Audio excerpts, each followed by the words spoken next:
Qui al primo piano di via Montegrappa 3 a Mestre, dove abitava il piccolo Mia Samad, annegato nel lago di Molveno, il tempo si è fermato. Noi abbiamo incontrato la famiglia, la mamma che non mangia da giorni, non si dà pace e piange senza sosta. La mamma, Akhtar Sumaya, 32 anni, non smette mai di piangere dal giorno della tragedia, quando il suo primogenito Miha, 11 anni, è stato trovato privo di vita in Trentino, alla vigilia di Ferragosto, tra le acque del lago, dove erano andati in gita con tutta la famiglia.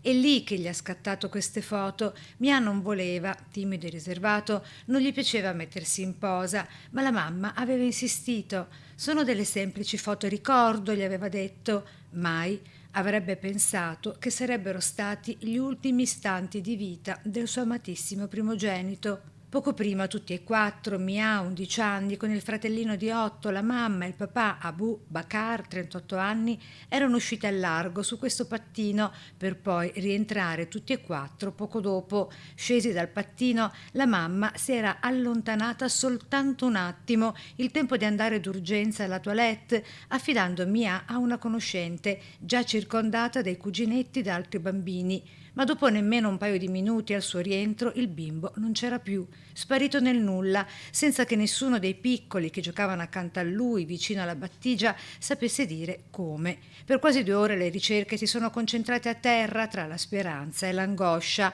Poi i soccorritori hanno esplorato il fondale del Molveno e lì hanno trovato il corpo senza vita di Mia, che anche oggi si trova presso l'ospedale trentino con il papà che, distrutto dal dolore, sta ultimando le pratiche per riportare il piccolo feretro a casa a Mestre in attesa del nulla osta della magistratura.